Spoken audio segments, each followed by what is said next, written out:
تو وہ تو سارے خوش ہو گئے، آج اس کا گنوار پن کھلا، اس کی جہالت کھلی، بے وقوف، کیا پتا اس کو یہ کتنی قیمتی چیز تھی۔ تو وہ ایکسپیکٹ کرنے لگے کہ آج تو بادشاہ اس کو دھکا دے دے گا دربار سے۔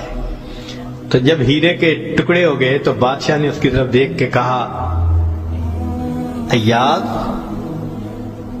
تو نے ہیرے کے ٹکڑے کر دیے، اتنے قیمتی ہیرے کے؟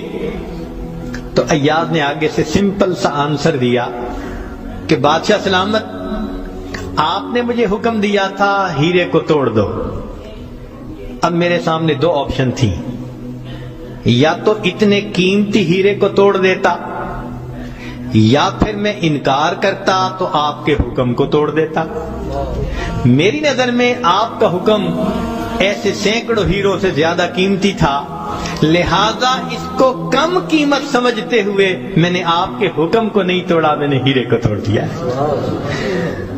تو بھئی جتنا ایاز کے دل میں بادشاہ کے حکم کا احترام تھا، کاش ہم بندوں کے دل میں پروردگار کے حکم کا ایسا احترام آ جاتا۔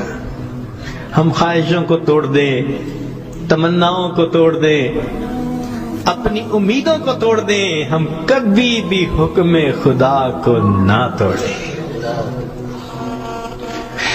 تیسرا واقعہ لکھا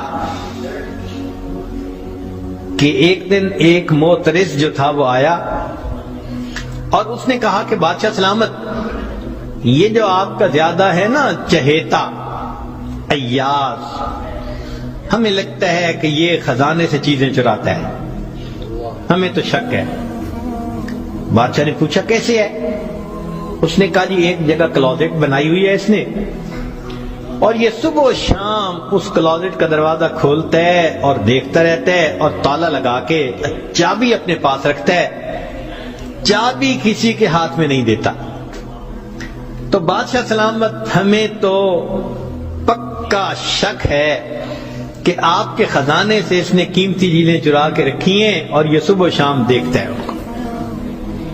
بادشاہ نے اسی وقت ایاز کو بلوا لیا، لوگوں کے سامنے پوچھا، ایاز تمہاری کوئی کلوزٹ ہے ایسی؟ جی۔ تالا لگا کے رکھتے ہو؟ جی۔ صبح شام کھول کے دیکھتے بھی ہو؟ جی۔ لاؤ چابی اس کی۔ ایاز نے چابی نکال کے دے دی۔ بادشاہ نے ایک آدمی کو بھیجا کہ جاؤ اور کلوزٹ میں جو کچھ پڑا ہے سب اٹھا کے یہ کہ لے کے آؤ۔ اب جب وہ گیا تو ایاز تو مطمئن کھڑا رہا، مگر موترزین بڑے خوش ہوئے، آج پکڑا گیا، آج سمجھ لگے گی بادشاہ کو یہ کیسا بددیانت انسان۔ تھوڑی دیر گزری تو جو گیا تھا وہ تالا کھول کے کیا دیکھتا ہے کہ اس میں ایک پرانا سا لباس ہے اور ایک پرانا سا جوتا رکھا ہوا اور کچھ بھی نہیں۔ بڑا حیران ہوا، اس کو یہ صبح بھی دیکھتا ہے شام بھی دیکھتا ہے۔ وہ اس کو لے کے بادشاہ کے پاس آیا۔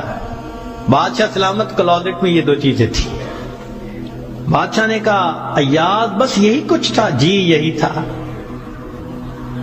ایاز یہ تو اتنی قیمتی نہیں کہ تم ان کو تالے میں رکھو اور صبح شام اس کو جا جا کے دیکھو۔ ایاز نے کہا کہ بادشاہ سلامت میرے لیے قیمتی ہے۔ پوچھا کیوں؟ کہ بادشاہ سلامت، جب میں پہلی مرتبہ آپ کی خدمت میں حاضر ہوا تھا، میں دیہاتی سا لڑکا تھا، یہ تہبند باندھی تھی، یہ کرتا پہنا تھا، یہ جوتا پہنا ہوا تھا، میں نے اس کو اپنے لیے پریزرو کر کے رکھ لیا۔ اب روز صبح اور شام میں دروازہ کھولتا ہوں، اپنے نفس کو مخاطب کر کے کہتا ہوں ایاز بادشاہ کے احسانات کو مت بھولنا، تمہیں جو اس نے رتبہ دیا تمہاری اوقات تو یہ تھی، تمہاری اوقات یہ تھی۔ میں صبح بھی اپنے آپ کو یاد دلاتا ہوں، میں شام بھی اپنے آپ کو یاد دلاتا ہوں۔ مولانا لکھتے ہیں کاش کہ یہ صفت اللہ ہمیں بھی عطا فرماتا۔ ہم بھی اپنے ابتدا کو دیکھتے، کیا حال تھا، کیا ہماری اوقات تھی، اور آج اللہ نے اپنی رحمتوں سے، نعمتوں سے، برکتوں سے کس طرح ہمیں مالا مال کر دیا۔ ہم بھی اپنی بنیاد کو یاد رکھتے ہیں۔ تو اگر ایک دنیا کا غلام اپنے مالک کے حکم کو اتنا قیمتی سمجھتا ہے تو ہم تو اللہ کے ویسے ہی بندے ہیں، غلام سے بھی ایک درجہ نیچے۔